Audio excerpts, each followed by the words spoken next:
what I say is that their expectations just don't meet reality. So I think that's kind of what happiness is. It makes me think about the idea of being enough. If you feel like you're not enough, your expectations are exceeding reality. But the problem is sometimes our expectations can be rooted in imagination.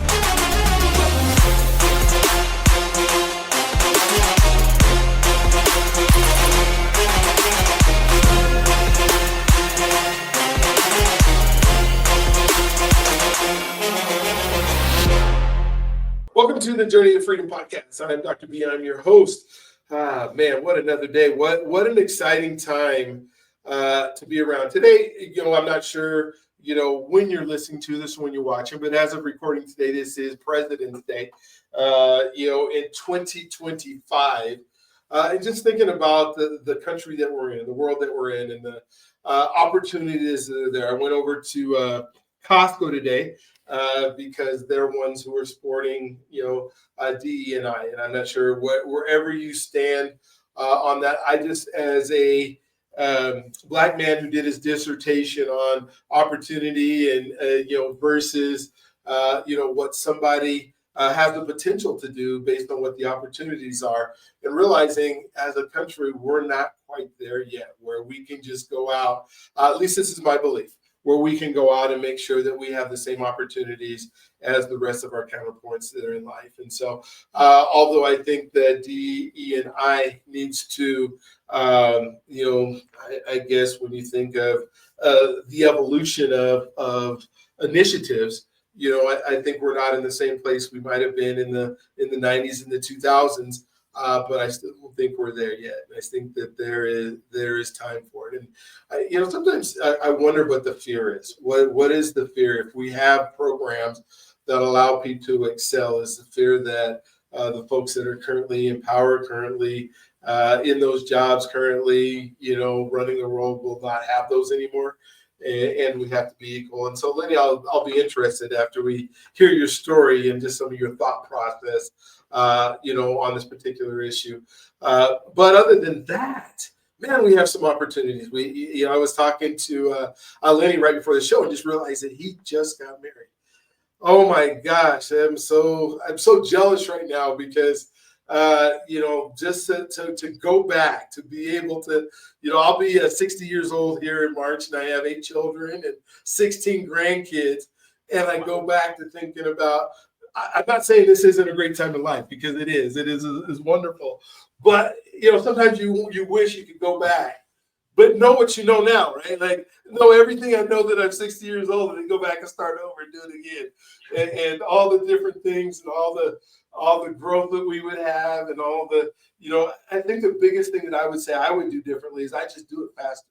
I would get to where I'm at so much faster, and I wouldn't do some of the silly things that I did. I wouldn't spend so much time watching TV and movies and some of the things that I did. I would not change any time with my kids. I had some amazing, as my kids were growing up and learning who to be. I think I could be a better dad. I could be more present. I started out as a PE teacher when they were starting to be born, and so I was able to be at, every single one of their events and, do all that kind of stuff. And at one point, my kids went to school with me, at least my daughters did. And so I got to be the favorite dad on campus and all that kind of stuff. But, oh my gosh, what it would be like to just love my wife more and do more things that would give us family time and that kind of stuff. And so congratulations. I'm so excited for you.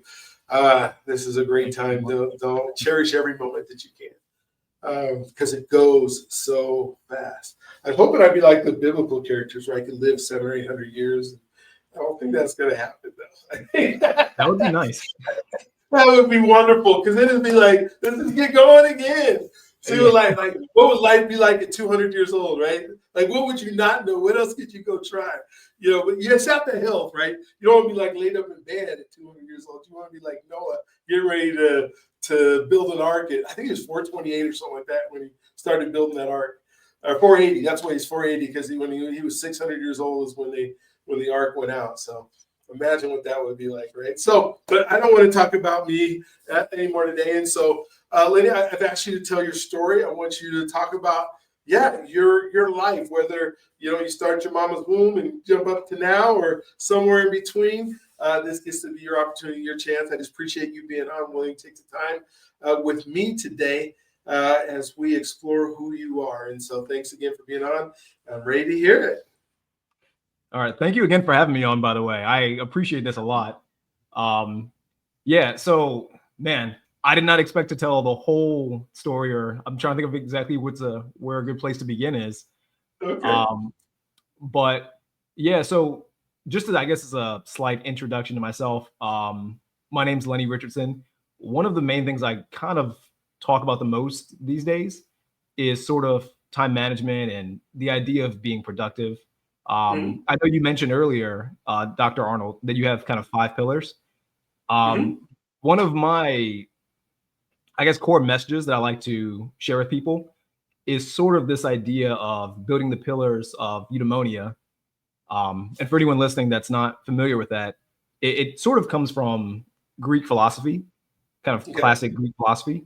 And it's sort of basically what the philosophers believed were the essential pillars towards a good life.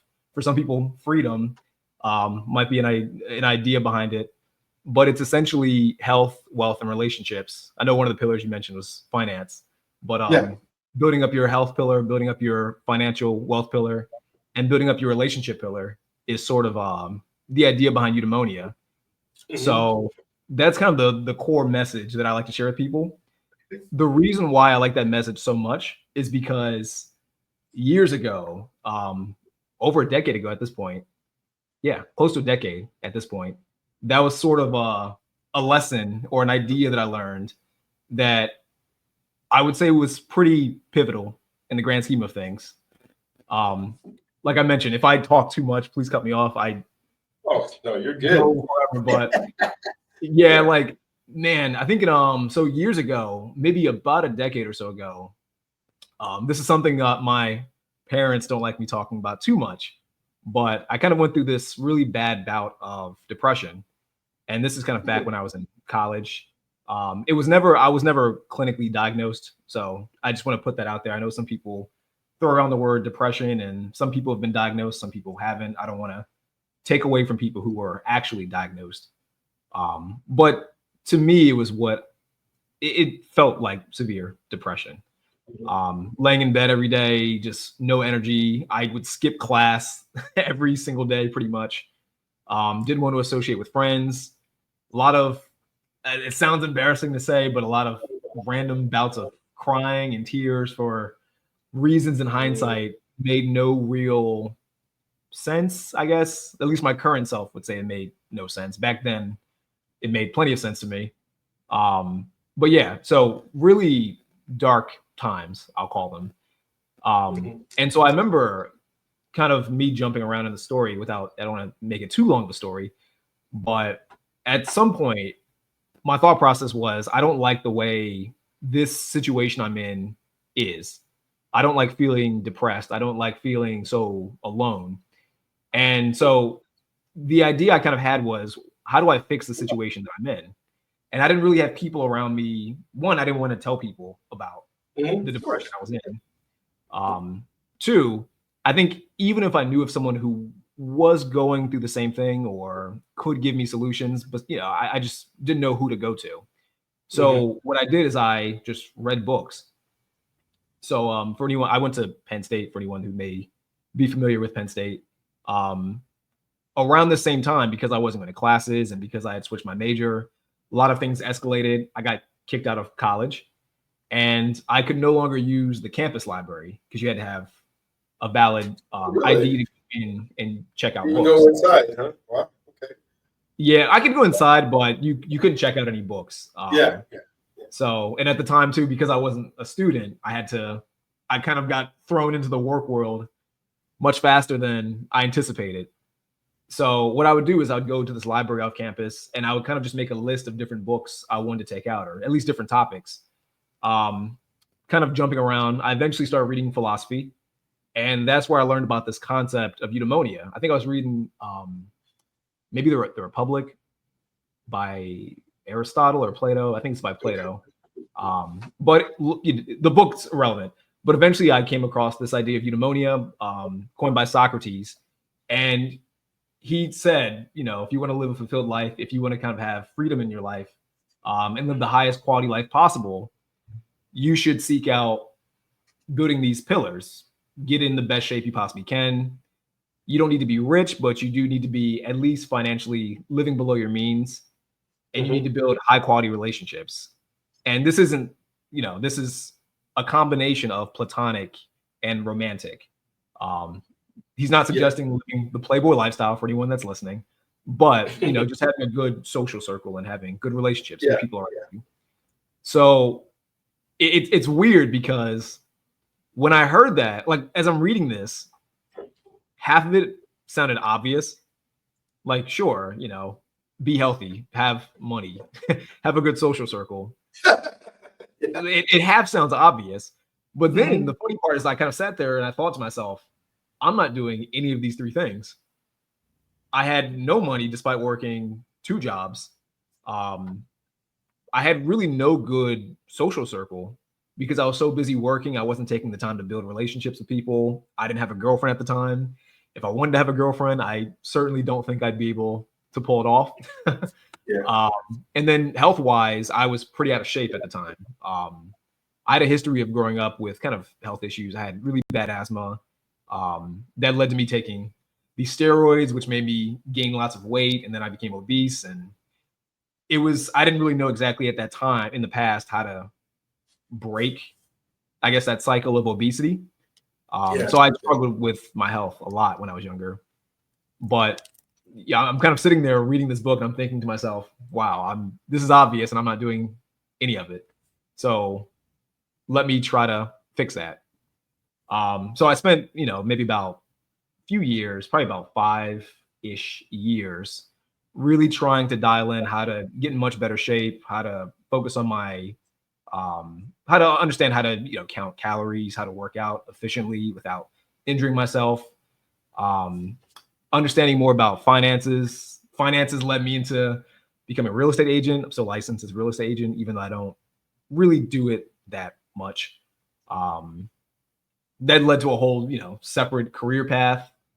And finally, with relationships, I did have my time where I tried to go on dates and try to figure things out with that.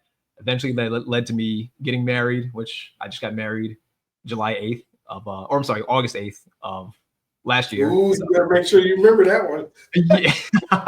Yeah, I tried to correct myself. But hopefully the wife does not see that part. Oh, you got fast. You got out fast. So it was just a slip of the tongue. You were thinking about it, July. Yeah.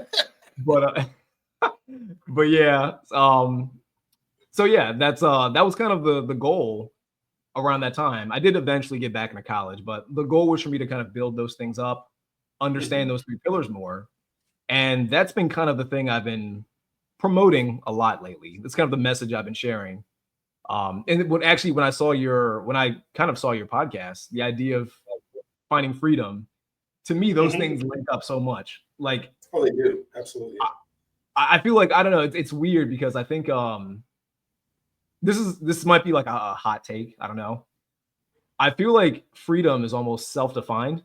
Like, I think there's certain things that'll help you find freedom. Like, to me, it's difficult if you're extremely unhealthy to be free, because I think to some degree you're kind of a victim, might not be the best word, but you're almost a victim to your health.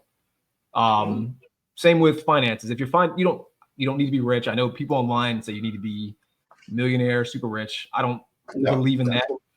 I think you just need to be living below your means. I think if you're someone who's living paycheck to paycheck, some people do it intentionally.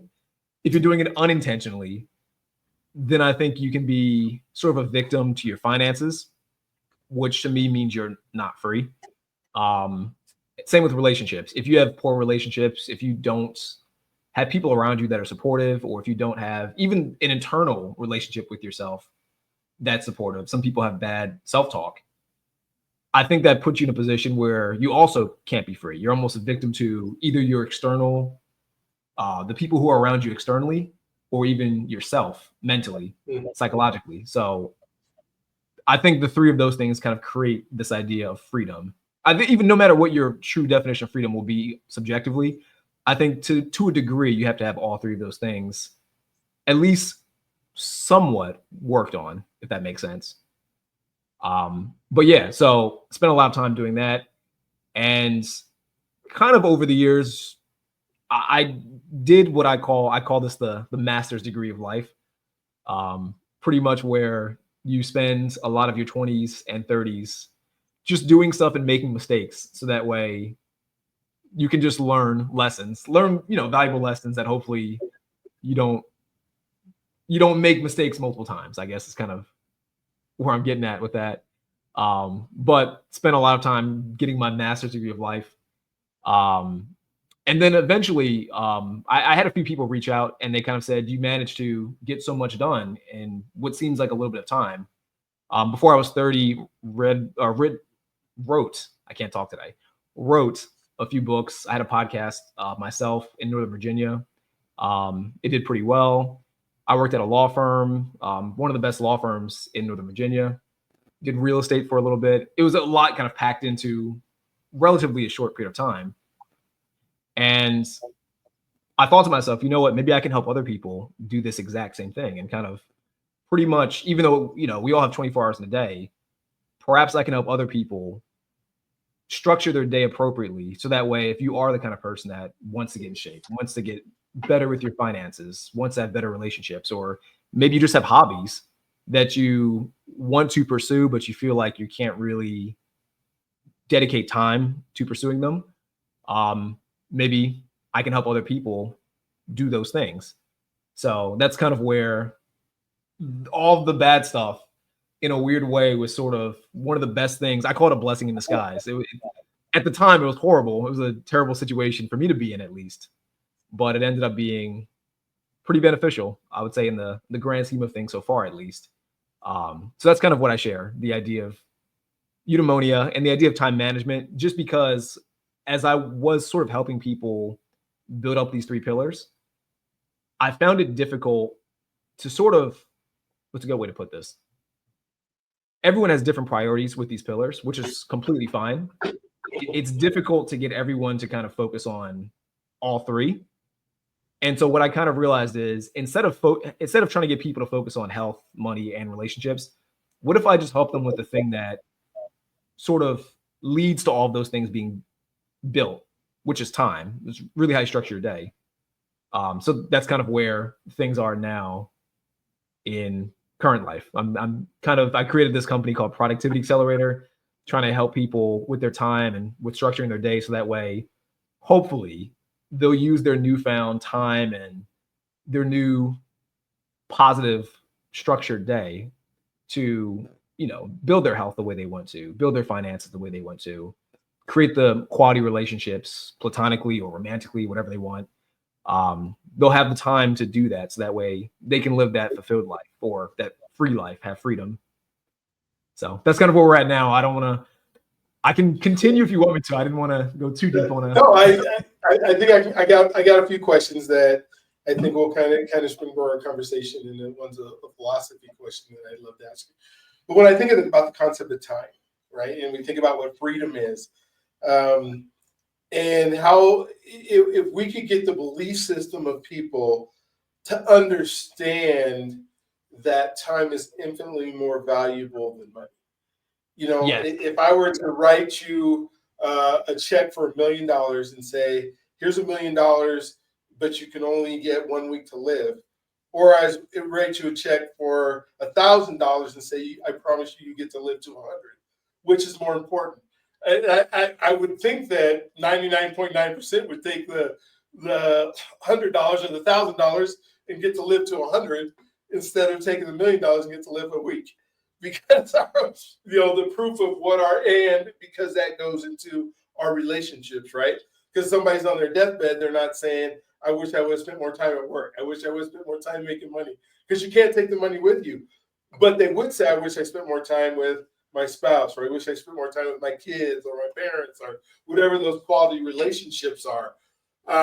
And so when I think about, your three pillars, absolutely, time, money, and relationships, and are absolutely way more valuable than some of the other things that are there. And so one of the questions that I had for you is a quote that I've been pondering for a while now. And it goes like this: enough is not an amount, it's relationship with what you have right now. So think about that for a second. Enough is not an amount, because I think we spend so much time thinking I'm not enough. Not just in amount of money, in all, I'm not enough for my relationships. I'm not enough for, the things that I do. I'm not I don't feel like I'm enough to be the person I need to be. But it's not an amount. And I think we equate it to being an amount. But really it's just relationship with what you have right now. And then your belief in, is it enough? And that's where you were talking about, you don't have to be super rich. You don't have to be. I think freedom is the time, having time to just, because I think people can own your time. Right. People can tell, when you're in a poverty situation and you're just going to work and barely making it, somebody owns your time, right? They tell you when you can get up. They tell you when you can take a break. They tell you go to the bathroom. They tell you when you can get, you can go home. They tell you, what movies you get to watch. What do you get to do with your spare time? All that is determined when you're in that stressful situation of not having enough to be able to do some of the things that you would love to do and have the freedom to do it kind of when you want to do it.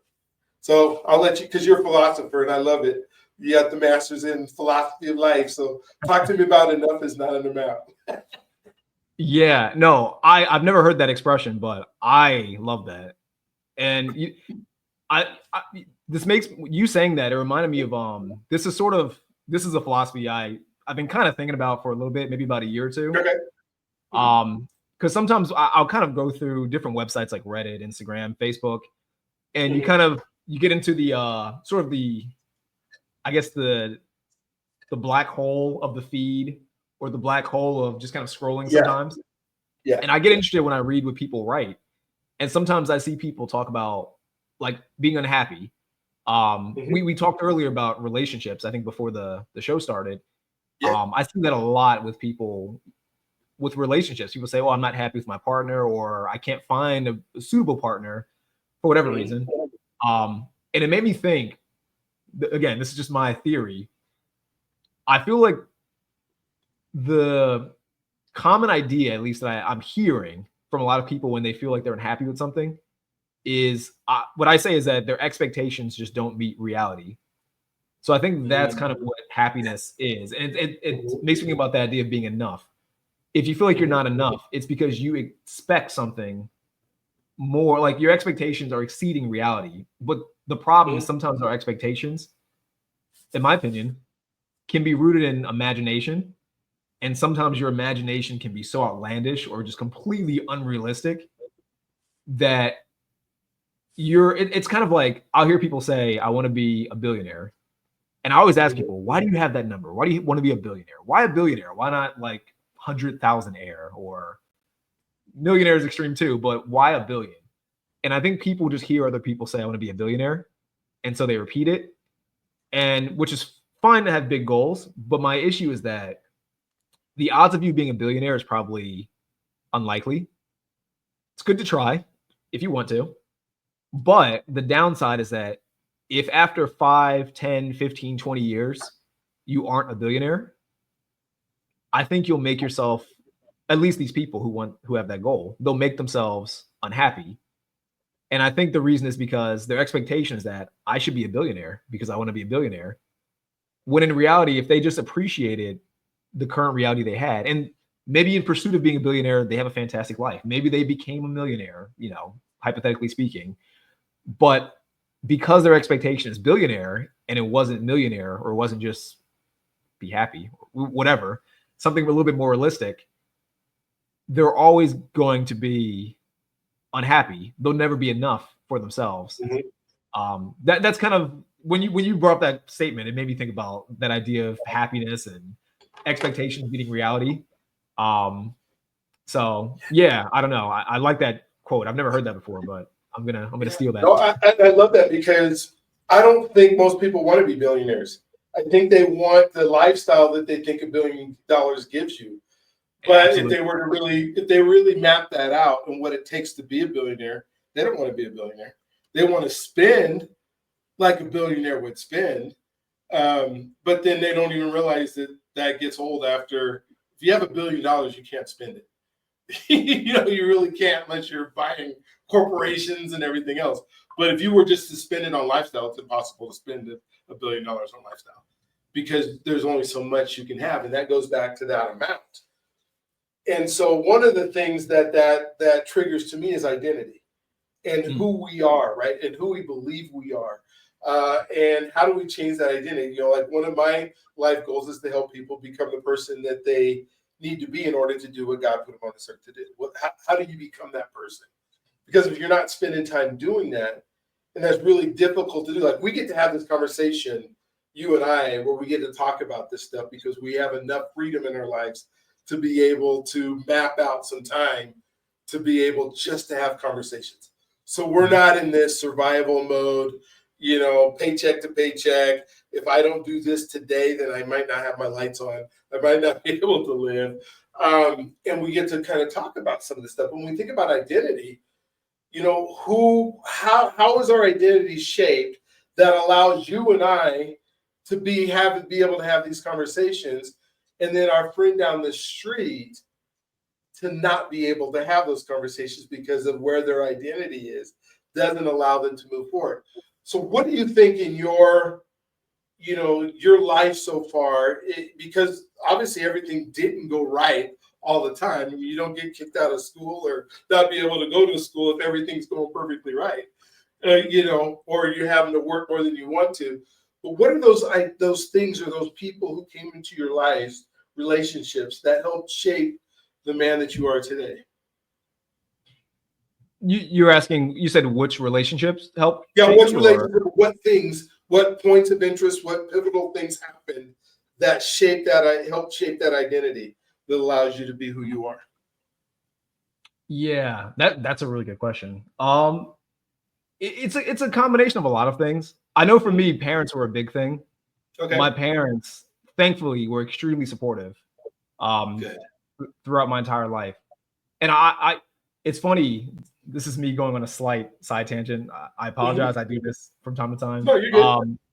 I've thought about this in the past because I'm from Philadelphia, from West Philadelphia. And I know when I was young, my parents made it a big effort to move out of West Philadelphia. And I have some family Not to Bel Air. No, unfortunately, no. That would be nice. But it's funny. Whenever I tell people I'm from West Philadelphia, you're the only person that's never sang the Fresh Never sang the Fresh Prince song. But yeah, no. But yeah, thankfully they made it a mission to move out as quickly as they could, And I think about it sometimes because just another one of my personal philosophies. I think it's easy for a lot of people to. I've had conversations with people, and I say to them sometimes good things kind of just happen to you, fortunately, and those good things kind of create sort of almost a catalyst of more good things happening. Okay. I think for me, my parents moving out of West Philly was probably that catalyst that I can't take any credit for, because I've seen some people who never, and some people stay in West Philly and they do perfectly fine and they lead successful lives. But I always think about, what if I stayed? What would that be like? What if I went to the public schools in Philadelphia? What if it was more dangerous? What if I joined maybe some gang, or I don't know. I think about that a lot. So as far as people influencing me, I think my parents was a huge influence, very supportive, very forward thinking. And they sacrificed, of course, a lot to kind of help me with, which I take zero credit for. So that's all on them. I do think as far as other influences, I don't know if I would say that there's a lot of maybe personal influences, at least when I was in college, more actively trying to change my identity, if we put it that way. I know sometimes, for me at least, besides reading books, and I would say books are, what's a good way to put this? Sort of a good resource that helped me change my identity. Hmm. Sometimes some YouTube videos, I'll be honest, and some channels, just different people with good positive mindsets, also to me were good influences, and they helped me change my identity sort of in a positive way. Um, yeah, I would say for the most part, my parents were kind of the main ones. They were always just really positive and very, they really helped me kind of stay on track. A lot of it, besides that, kind of came from a few people I'd meet who were just good influences, but maybe not in an extreme way. A lot of it was books, just from me reading. Maybe a book would lead me to a video or lead me to a concept, and I'd go down a rabbit hole. Um, I don't want to take away from people who I've met who certainly were good influences and helped shape me in a good way that I'm not giving credit to. But yeah, if I had to give an answer, I'll say my parents are probably Absolutely. 95% Well, of. it is absolutely a village that raises you and shapes your identity, and that's for all of us. And then you Yeah. wonder, sometimes you go, okay, so it goes both ways, right? There's always two sides to every coin. There's no such thing as a one-sided piece of bread, or one, one-sided coin, or one-sided pancake. And so it can go that way, right? So you can have those influences in your life, like you thought about. If I would have stayed, what would that other side of that coin look like? And when I start thinking about, absolutely 1,000% is the books you read, right? Because now you're listening to people that have gone before you that you're interested in. Absolutely, it could be YouTube and the people that you listen to, and the way that it forms how you think. I mean, and you can go both ways. I mean, there's people who watch reels all day long, every day, that get entertainment value, but no educational value. And I think those two things are so separate. Education doesn't necessarily have to come from a school and a teacher in the way our traditional thing. But if we spend our time trying to be entertained, and then we don't spend our time trying to be educated on how do I move forward, how do I do things, but which is kind of cool, because I think the statistic I heard was 80% of all search videos on YouTube are how-to videos instead of just entertainment. Now, if you were to go to Instagram or TikTok or any of those, I don't think you're going to see as many searches for educational how-tos. They're just straight entertainment. But identity is who we are, and without seeking out at some point those great relationships, like, you just got married. And so that's a relationship that I'm sure that you plan on flourishing in a positive way, and you guys feed off each other and you ask each other questions, and you move forward. But without working on identity, because I think about living in purpose, and I think I see you living in some of your purpose, as your William and your three pillars, and but I don't know if you can live totally in purpose without serving others. And I'd love to hear what your thoughts are on what it means to serve others. And I know you talked about the company you started, and can one live in purpose and be growing and thriving without serving others? My simple answer is no. I don't Okay. think you could. I can't imagine a reality where that's possible. Funny enough, years ago, I kind of once thought you could kind of just live sort of an ideal lifestyle by yourself. And it Mhm. didn't take me very long to realize that that's pretty much impossible.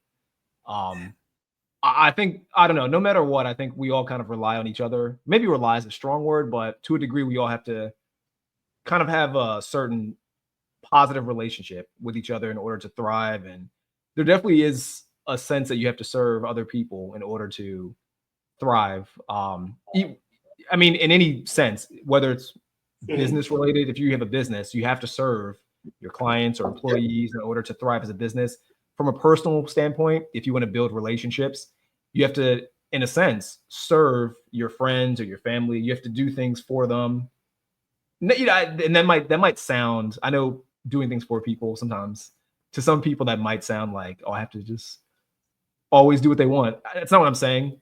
Oh, But no, no, no. It's sort of there's a certain word I'm looking for. There's certain reciprocity that needs to occur between people in order for you to thrive. You need to do things for them, and there's a certain expectation, a quiet expectation in a sense. It's not a bad one, but there's an expectation that they'll do something for you. And I think this is just how we as humans, we as a society, this is how we thrive. I actually think when you see kind of the breakdown of communities, it's when that relationship kind of gets distorted, where you have one side that might be taking too much and not giving back. At least that's kind of how I currently see it. Maybe that'll change in the future, but I think that's kind of one of the main reasons that I don't know, different groups kind of break down. Some people in the group are taking too much. Others might be giving, but there's not a good reciprocation, if that makes sense. Well, absolutely. No, that 100% makes. And serving others doesn't mean that, and I want to really kind of define this as, we sometimes have this belief that there's lack, that there is an abundance, that there's a finite amount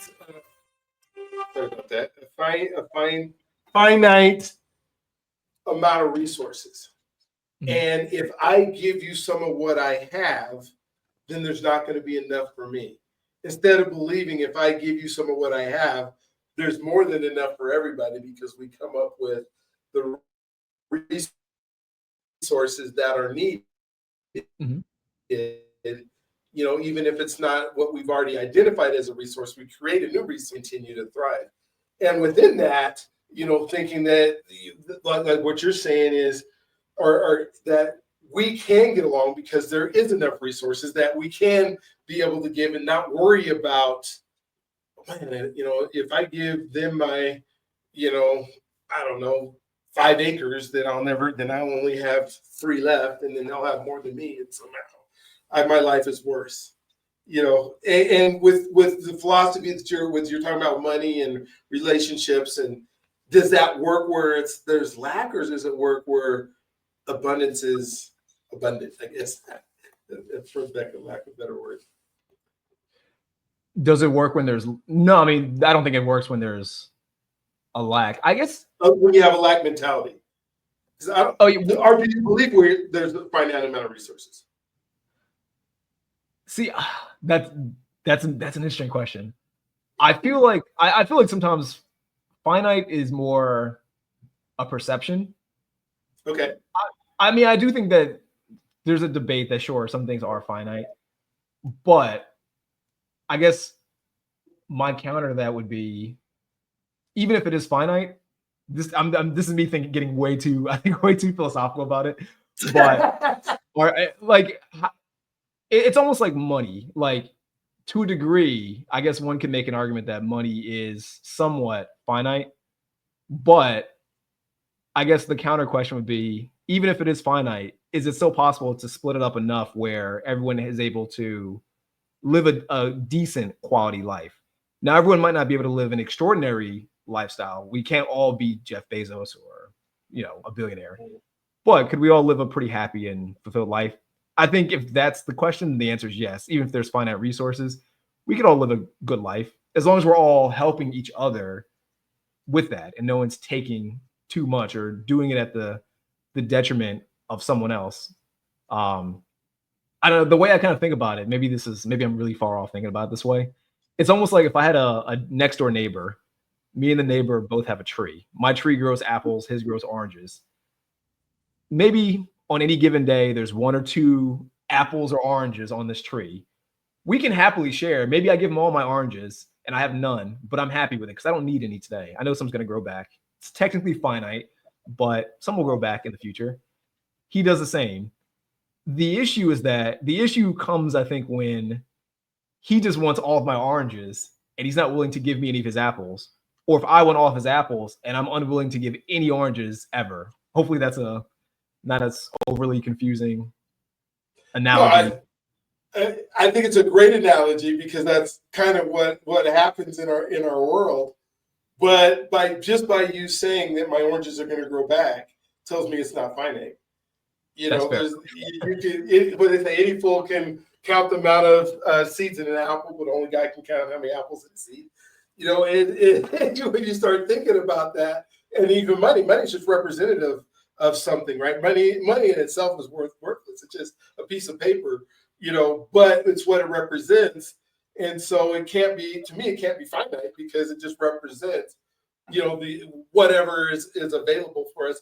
And we live in a world now that I'm not going to do everything for myself. I'm not going to grow my own chickens and, you know, get my own eggs and make my own cows and all that. So I have to use this money as a representation of, of exchange. And what you're saying is, as long as we're willing to exchange and trade, you know, I don't know if it's ever going to be equal or even fair, because there's just greed and all the other stuff that goes in the world that says that people believe if I give you something that I don't have. If we could really come to the belief that no, there's enough for, you know, there's enough for all of us. I don't know. I don't know how we get there. But let's talk about money for a little bit. I mean, because that's one of your three pillars that I would love to kind of explore. What is the relationship we should have with money? You know, because you hear all the different philosophies, like if I save it and it's in a pool, it does nothing for me. If I invest it, then it can bring back returns. If I squander it, then some people believe, well, I don't deserve to have any. What have you found that is this common ground of the relationship we should be having with money in order to thrive? In general, I would say most people, for one, should certainly live below their means. I think it's always good to kind of try to increase whatever income you have. And I say this mainly because as someone who was involved in real estate, I know of inflation. Inflation's a thing. So you don't want to just, if for example, if you're someone who makes 50K, if you're content with 50K, I think that's perfectly fine. I think that's perfect if you're actually content with 50K and you're living below your means. I would say you should still try to increase your income, because the problem with 50K is that in 5 years and 10 years, 50K will be effectively worth, I'm exaggerating a bit, but it'll effectively be worth 30K or 20. I'm exaggerating the numbers, but it'll be worth less when it comes to spending power. So I think there's a certain level where you should be content with the money you have. You don't want to go above your means, but you shouldn't be so comfortable that you're not trying to increase your income in some way. I'm weird about this. I'm not a fan of doing too much too often. When I say that, I know of most people I can think of on kind of work multiple jobs without wanting to. I think if you're fine working multiple jobs, and job is subjective, I guess.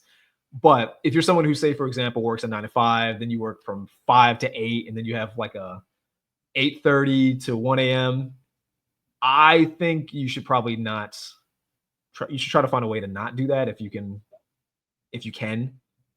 Mainly because I think it'll just burn you out and it'll take away from just a certain positive quality of life. I think if you're working 24/7, it's probably not going to be the ideal lifestyle for you, unless you're someone who, some people I think are wired to just work a lot. I think that's totally fine. I don't think that's most people. So if that's not you, I wouldn't recommend it. I definitely think investing is fantastic. So personally, I think investing in oneself is better. I know that's not technically financial, but I still kind of consider it financial adjacent. I think investing in oneself is better than just investing in things like S&P and just investing in real estate. Primarily because I think that if you can invest in yourself and learn new skills, if you're someone who invests, say, for example, in the ability to speak, you can start a podcast, and the podcast could be an additional means of income, and it could be something that's enjoyable. So it's still a job, but it could be a nice job. It's a job you actually don't mind doing. Whereas I think if you're someone who just invests in, say, stocks or just in real estate, the problem with those things, partially in my experience and partially from studies, you to a degree can't control those things. And if something happens that's outside of your control, it might be difficult to repeat prior success, if that makes sense. But if you invest in yourself, if you invest in skills, you always have those skills no matter what happens. If the market goes down, this is getting financial, but if the market goes down and you're someone who can speak, if you're someone who knows, I don't know, technical skills like building a website, SEO, so, whatever, it really doesn't matter what happens market-wise. You can at least, even if you don't know what to do next, you can always pivot your strategy or learn something new. Because if you're someone who's building skills, part of building skills is having the skill of being able to consistently build skills, if that makes sense. Whereas if you just are someone who passively invests in real estate or stocks, if the president does something and all of our stocks in all the companies' stocks go to zero tomorrow, there's not much you can do about it. There's no real skill that will help you overcome that problem. Or I see some people who just invest in things like Bitcoin and crypto. It's perfectly fine. I think that's great. But I've seen a lot of people who just kind of put all their money in hoping for the best. And then when that cryptocurrency goes down, they've lost all their money and they can't do anything about it because, that was their only strategy. So hopefully that kind of answers the question. It does. And Mr. Lenny Richardson, you are hitting it so correctly, in my viewpoint, because when I think of, like you said, with investment, the number one thing you can do is invest in yourself. The number one skill you can have is the ability to communicate, period. You can have ideas like, Myron Golden talks about there's 4 levels of value. One being, where you just use your own muscles and, you work and you trade time for money and, that's a level of value, but you're capped out at about 80 to maybe 100 grand if you're lucky, if you're just using, trading dollars for times. Then the next level is unification, where you're actually a boss of somebody. You're a manager. You're using some of your skills to duplicate yourself, so you don't have to do all the work, and then the work is done and it makes money. Then, but you're still limited, even if you're a really good manager at Lockheed making $250,000. Lockheed owns you, and so you're gonna, there's a ceiling on what you can do. But once you jump into the communication side of it, and you're an incredible communicator, it's unlimited. Your A-list actors, your best singers, your people who are communicating. And he says the last level is imagination, and that's the people, the Elon Musk of the world, who come up with ideas. But even if you come up with ideas, you got to be able to communicate it. There's so many people who've come up with inventions that are amazing, and somebody else communicated. My greatest example is Ray Kroc, right? The McDonald's brothers had this great, idea of these hamburgers and flip them, or were able to do it really well and communicate in San Bernardino, California. But it wasn't until Ray Kroc came around, took that idea, communicated it, and boom, we have McDonald's, the largest real estate holder on the entire planet. And so when you start thinking, I love what you're saying, because if you're willing to spend that time on you, then you're unlimited. You're becoming the person that you need to be. When you just have money, you can say, well, I'm just going to save my money and put it under a mattress, right? Well, you've already said it's a diminishing return, right? Because 10 years from now, it's worth 1/3 or whatever it is, 2/3 of what it was worth when you put it under your mattress. So that's not a good idea. People tell, I just need to save. I'm not saying saving for emergencies. Then you go into investment, right? But if you're not growing in your knowledge of what that investment can do, and you're counting on somebody else, oh my gosh, you haven't grown. You haven't worked on yourself, and you might not be investing in things that you believe in, and things that will actually go up. Over time, I guess that's why companies do it for employees, and they say we'll put money in a 401k and we'll invest it for you. And then we have dips in the market where some people like, oh my gosh, I thought my 401k was going to sustain me, but I lived an extra 20 years longer than they thought I was going to live. And now I don't have any money left, so there's always, like you said, there's always got to be the willingness. And I don't know if you have a percentage that you thought through or think through of how much should be spent on yourself, but people will spend more money on stuff material things like a car or a house or jewelry or shoes, or I mean, how many people got a closet full of Jordans, right? And then you ask them, well, how much money did you spend on your personal development last year? At least enough of 2 of those pairs of tennis shoes. They're like, oh no, man. Yeah. Hey, what's your percentage thought on how much should be spent on working on yourself? I don't really have a hard number when it comes to percentage. I think it just kind of depends on the individual. I know different books I've read kind of have their own different recommendations. I would say part of it depends on, I think, where you are in life and what your goals are. Like me personally, I'll spend most of my money on personal investment, like learning new skills, just because I think that for me is the highest ROI, highest rate of highest return on investment. For some people, if you're a college student, I would still recommend it, but I can understand that for a college student, maybe your goal is just kind of live life, have fun. I think that's perfectly fine too. Life to me is also meant to be lived. I think to a degree, if you spend, I'll share this story. I have a friend of mine who, he's a little bit older than myself, kind of mid 40s. Hopefully he doesn't get mad at me for sharing this story, but me and him have this conversation a lot where his philosophy is pretty much every dollar I have gets invested.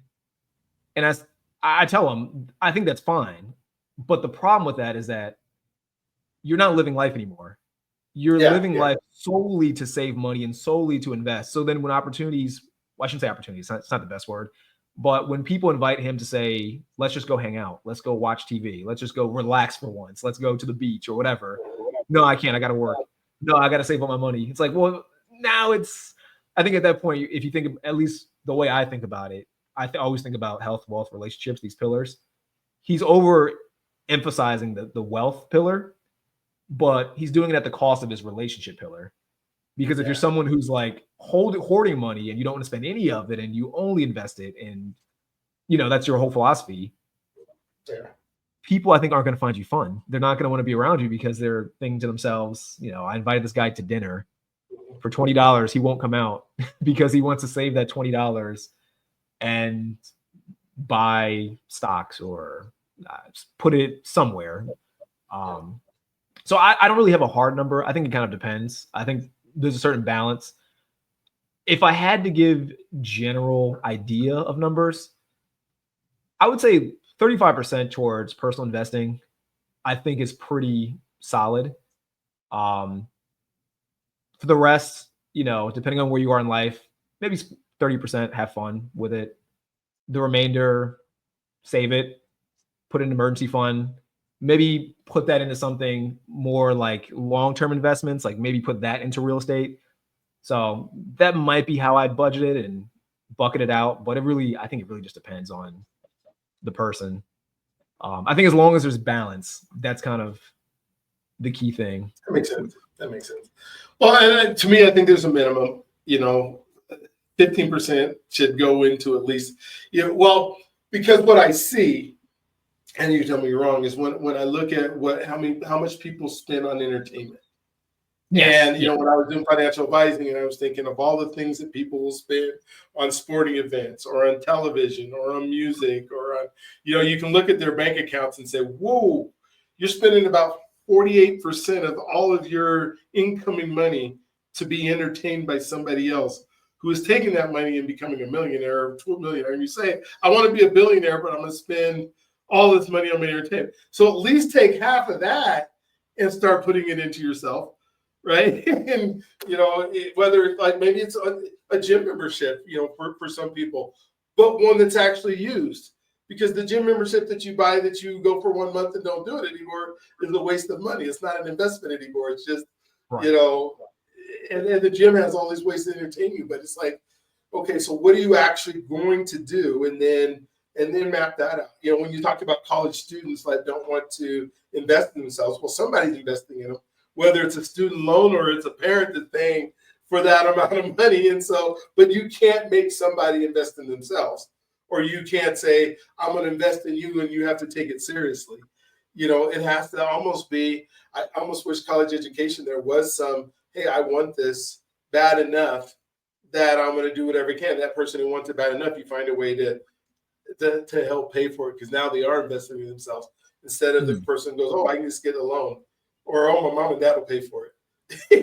Well, then I'm not going to go to class. I'm just going to hang out and relax and do whatever I need to be done. What I want to do, thank you for saying that, because like so far you're just like reassuring me. You're making me feel like I got my life together. What did we talk about? Go ahead. I apologize. Could I add one thing? Just please. Because when you mentioned the sporting events, I'm with you. I'm 100% with you on that. I think way too many people overspend on maybe getting tickets to a basketball, football game. But I would say, if you're someone listening to this and you really love sporting events, but you also, again, me trying to balance things out, maybe try to find a way to watch sports and also maybe get paid while doing it. Maybe have an event at, I heard the story from someone else. They would have, this is back in the day, they'd get pay-per-view and they'd invite their friends to come over. They'd buy food, pizza, whatever, but they charge the people they invited pretty much a cover to come over. So they'd profit, and they had the finance pillar built up, but they also got the relationship pillar built up. They made a profit off of it. It kind of worked out. They were paid to be entertained.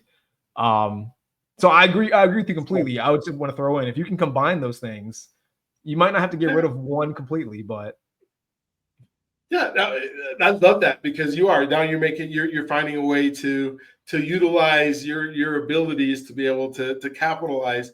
What I see so hard is I want you to go to the sporting events and I want you to enjoy the entertainment, but if you're watching, say you spend, $500 on football tickets to go to a professional football game, by the time you get everything, and then you say you got to come home and go buy a jersey too. And then go spend another 175 on a jersey with somebody else's name on the back. Like, the game wasn't enough. Yeah. You're like, well, my lights are getting, asking hey, can you help me with can you borrow some money to be able to, keep my lights on or something like that. So it's just, it is just crazy. So cool. Yeah. So what didn't we talk about that you wanted to, that I didn't get to, because I was being selfish and asking you all these questions that I really wanted to know. No, this was a fantastic conversation. I think we talked about everything. I mean, I think the main things from me, as long as people are being balanced, heavily investing in their time, making sure that they're actually spending their time accordingly, not buying jerseys or not overindulging in sporting events if they can't afford it. I think that's pretty much, in my personal opinion, a good formula for a lot of fulfillment and a lot of freedom. So that's pretty much it on my end. Yeah. So, and since you said that, I just want, maybe we can end with this. When we think about balance, and balance being a season, or because can you be in focus, have focus, laser focus on whatever the goal is, achieving whatever it is you're trying to do, and be balanced? Or is there a season of being balanced and you have to realize that it fluctuates up and down, because like your friend, I guess, that wants to make, everything's investing. Is that a season, or is that like a forever thing? Because if it's a season and there's a certain thing he wants to do because he wants to go buy a company, and then that's going to give him some of the freedom to be able to do some stuff. So he's willing to sacrifice now. Or if that's just a lifestyle, then he's way out of balance, right? But can it be? Can you be totally focused on whatever it is you're trying to do and still be in balance? That is a very good question. I think it really depends on the individual. I think in the grand scheme of things, I think there's different seasons for everything. If you're someone, say, for example, you're someone who, hypothetically speaking, you're in fantastic shape, but you have no money at all and you have no relationships. To me, I would say my suggestion would be maybe take a quarter, take a few months, work almost solely on the finances. Don't stop working on health, of course. But if you're the kind of person who's a gym rat, you go to the gym 6 times a week, maybe cut back to 2 times a week. You can afford to not go every single day of the week if you're already perfectly fine with that.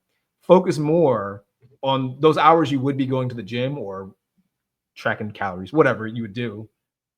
Work on your finances. Maybe you could at that point get a second job if it's not going to burn you out, or, if it's for a season, make sure get a second job, get your finances back on track. Then after a quarter, see where you're at, review your finances. If you feel like you're on track, then maybe either continue or take your foot off the gas a little bit, focus on the relationship stuff. So I think it kind of depends. And I think going through those seasons, and it's, to me, that's a form of balance. I think if you're overdoing one thing for way too long, it's like my friend who's just investing. To me, that's not balance. I don't know. I just can't imagine it's going to lead to the best potential outcome by just focusing on one thing for too long. I do think you have to kind of take time and understand that there's seasons to things. I think there's fluctuations, there's seasons. You have to kind of sit there and identify which of these things is the best to work on at any given time, and really sit there and review, how long should I be working on this? Have a goal. Is the goal panning out the way I want to? If it is, maybe continue down that path, down that trajectory. If it's not, try something else. Maybe get a new goal. Depends on what the goal is. Yeah. Well, and when I think about it, even nature gives us clues, right? And so, nature has summer, winter, spring, and fall. There are seasons that are not, they're opposite of each other, but they don't last forever. You don't get summer for 12 months, for 4 years, for 5 years. And I think some people treat their life as if, no, my balance has to be, yes, I can go through a 12-week or whatever it is, focused. I'm going to be out of balance. I'm not going to have great relationships because I'm working on this, and this. But that can't go on for 5 years. That can't go on for 10 years, because you have to have relationships. You have to have, your health. Your health will decline, and then you're not going to be able to enjoy any of it or do any of it if you let your health go, in pursuit of something else. And so I 100% would agree with you. Thank you for spending the time with us today. And just really, I love the fact that I say I'm the luckiest guy because I get to have these conversations almost every day with people where we talk about what could make us better. And I think you did a great job, or Lenny, I guess I should say, I don't want to call you Larry, but Lenny, that great job of helping us think about some of the things we can do better in order to be better. And if we don't think about those things first and we just go out and continue to do, we don't ever get to be. And I think we're human beings, not human doers or human havers. Absolutely. And so I appreciate you taking that time. Again, congratulations on getting married and spending that time. And hope she'll watch this and realize even how much better you are than she thought you were. And, move on from there. And so for those of you who are watching, go ahead and hit the subscribe. If this hit you in any way that you think somebody should share it with people. It's so funny that we talk about, well, this guy should hear this and this guy, well, did you share it with them? No, because what would they think about me? They'll think that you shared them a video that they didn't watch. If they really didn't watch it, but if there's a chance that they would and it helps their life, you should share it with them. And so, I believe you're God's greatest gift, and He loves you if you allow Him to. And I hope I can see you on some other ones. And so hit subscribe. You will find several of these that will meet those needs. Lenny, do you have any one closing thought before we go? No, that was it. All right, cool. I totally appreciate you having me on the show. It was fantastic. If anyone wants to reach out to me, feel free. My website, lennyrichardsson.online. Feel free to message me. That's it for me, though. All right, so we'll see you guys on the next one. Have a great, incredible, awesome day today.